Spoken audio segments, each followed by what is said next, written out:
வயநாடு அழகிய இயற்கை தளம் இன்று சிதைத்து போடப்பட்டிருக்கிறது. முற்றிலுமாக சிதைக்கப்பட்ட இடங்களை நாம் காணுகிற போது இந்த இடம்தானா அந்த இடம் என்று நினைக்க தோன்றுகிறது. ஆம்புலன்ஸில் முதல் 10 ஆம்புலன்ஸுகள் இறந்து போன உடல்களை கொண்டு செல்கின்றன என்கிற காட்சிகளும், இங்கே பார்க்கிற இந்த காட்சிகள் ஏதோ இங்கே பெரிய ஆறு ஓடிக்கொண்டிருந்தது, அதில் ஏதோ பிரச்சனை என்பதற்கான இடங்கள் இல்லை. இங்கே நூற்றுக்கணக்கான ஆயிரக்கணக்கான மக்கள் வாழ்ந்தார்கள். அந்த இடங்கள் இன்றைக்கு முழுவதுமாக சிதைக்கப்பட்டு இடிந்து விழுந்து கிடக்கிறது. எப்போது நீருக்கு கோபம் வரும், எப்போது அது பொங்கி எழும், எப்போது நம்மை அது அழிக்கும் என்பது நம் கையில் இல்லை என்பதற்கான ஆகப்பெரிய அத்தாட்சிகளாக ஒவ்வொன்றாக ஒவ்வொரு ஊரிலும் நடந்து கொண்டேதான் இருக்கிறது. இப்போது நீரின் பிரவாகம், நிலச்சரிவு, அதன் கொடுமைகள், அதனுடைய காட்சிகளை நாம் பார்த்து கொண்டுதான் இருக்கிறோம். இதோ ஏதோ ஒரு இடத்தில் இருந்து எழுந்து வரக்கூடிய நிலையில் இருக்கிற மூதாட்டியாக அவர்கள் இல்லை. மண்ணுக்குள் எவ்வளவு நேரம் புதைந்திருந்தார்கள், எவ்வளவு நேரம் மூச்சை பிடித்து கொண்டிருக்கிறார்கள். கொஞ்சம் கொஞ்சமாக மண்ணை எடுத்து அவர்களை வெளியே கொண்டு வருகிற போது இதில் நமக்கு படிப்பினை இல்லையா?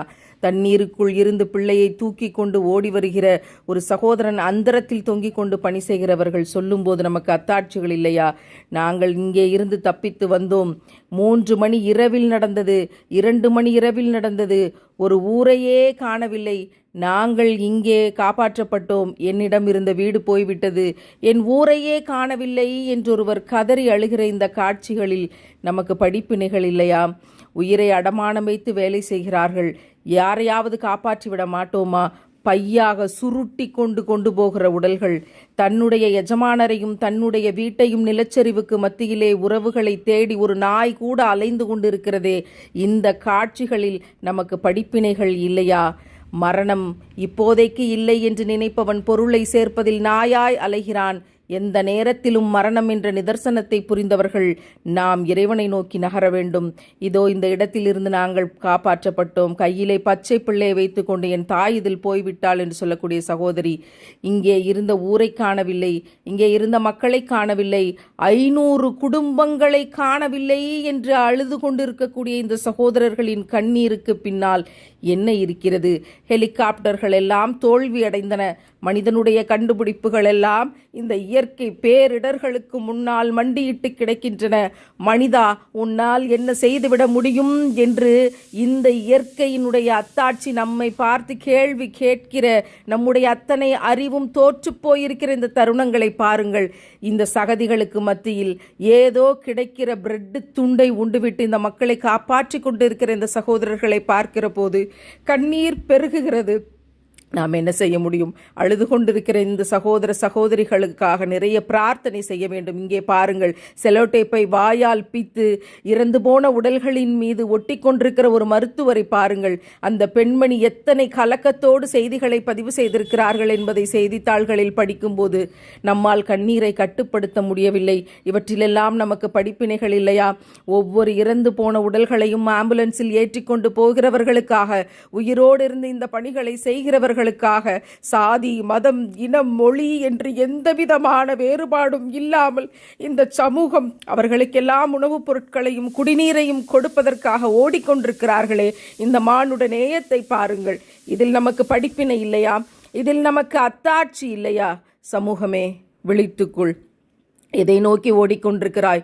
ஓடிக்கொண்டிருக்கிற தண்ணீரில் இதோ அடித்து செல்லப்பட்டு ஒரு உயிர் போய்விடக் கூடும் என்ற நிலையில் 5 பேர் சேர்ந்து உள்ளே போய் அவர்களும் சேர்ந்து சாகத்தான் போறார்களா என்ற நிலையில் எப்படியாவது பாதுகாக்க வேண்டும் என்று உயிரை அர்ப்பணித்து உழைக்கிற இவர்களுக்கு இந்த இம்மையில் கூலி என்ன? இந்த இம்மையில் இவர்கள் எதை அடைந்து விட முடியும்?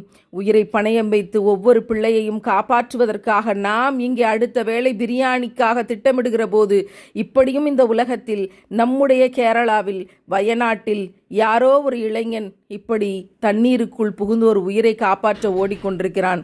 இப்படியே போனால் நாளைக்கு இந்த பூமியில் தங்கம் இருக்கலாம், ஆனால் அதை எடுப்பதற்கு மனிதன் இருக்க மாட்டான். இறந்து போன உடல்களாகத்தான் எல்லா இடத்திலும் இருக்கும் என்று இறைவன் சொன்னானே. அப்படிப்பட்ட காட்சிகளை கண் முன்னால் நாம் பார்த்து கொண்டிருக்கிறோம். திருக்குரானில் இறைவன் சொன்னான், இந்த பூமியை நான் புரட்டுவேன், மலைகள் அழிக்கப்படும், பிரம்மாண்டங்கள் சிதைந்து போகும், அழகியல் என்று நீங்கள் எதையெல்லாம் சொன்னீர்களோ அவை எல்லாமே அழிக்கப்படும் என்று இறைவன் சொன்னானே.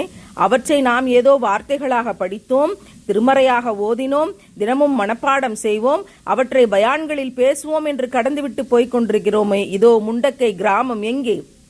நம் கண் முன்னால் இருந்த கிராமம் இன்றைக்கு இல்லை. அந்த கிராமம் எங்கே? இதோ சூரல் மலை என்ற மலை எங்கே?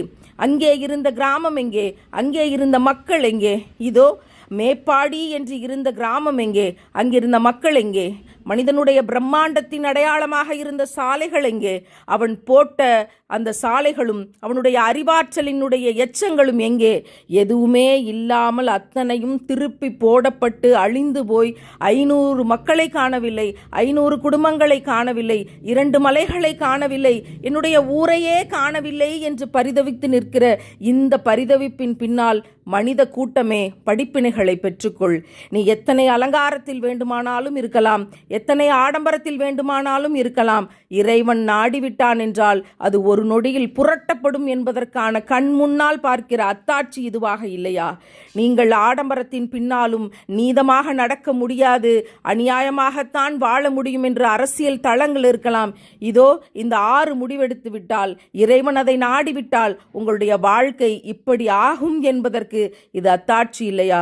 மனித கூட்டமே, இங்கிருந்த மலையை காணோம், எத்தனை உசுறு போச்சுன்னு தெரியல என்று வயநாடு நிலச்சரிவின் சேதங்கள் குறித்து உள்ளூர் வாசிகள் விவரிக்கக்கூடிய ஒவ்வொரு காட்சியிலும் நமக்கு அத்தாட்சிகள் இருக்கிறது.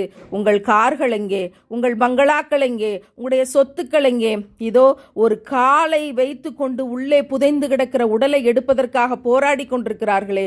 என் தாயை காணவில்லை, என் தகப்பனை காணவில்லை என்று அழுது கொண்டிருக்கின்ற இந்த சிறுவனின் கண்ணீருக்கு பின்னால் நாம் என்ன ஆறுதலை சொல்லிவிட முடியும்? குடும்பமாக எடுத்த புகைப்படங்கள் இருக்கின்றன, குடும்பத்தை காணவில்லை என்ற சோகத்தின் பின்னால் மனித கூட்டமே படிப்பினைகளை பெற்றுக்கொள்.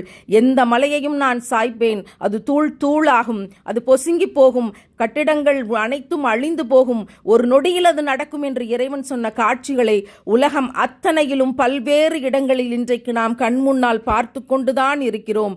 மனித கூட்டமே, உன் ஆணவம் இப்படி அழியும், உன் அகங்காரம் இப்படி அழியும், உன் பாரம்பரிய பரம்பரை பெருமைகள் இப்படி அழியும் என்று இறைவன் அத்தாட்சியாக இந்த ஒவ்வொரு காட்சியையும் தந்திருக்கிறான். பூமியில் ஒரு உயிரினம் கூட மிச்சமில்லாமல் மொத்தமாக அழிந்துவிடும் என்று இன்றைக்கு விஞ்ஞானிகள் எச்சரிக்கை செய்து காணொளிகள் வெளியிடப்படுகின்றன. இன்னும் 250 மில்லியன் ஆண்டுகளில் பூமியில் ஒரு உயிரினம் கூட மிச்சமில்லாமல் அழிந்து போகும் என்று விடுக்கிற எச்சரிக்கை இன்றைக்கு வாழ்ந்து கொண்டிருக்கிற ஆணவ திமிரின் மனித கூட்டத்திற்கான எச்சரிக்கை தான்.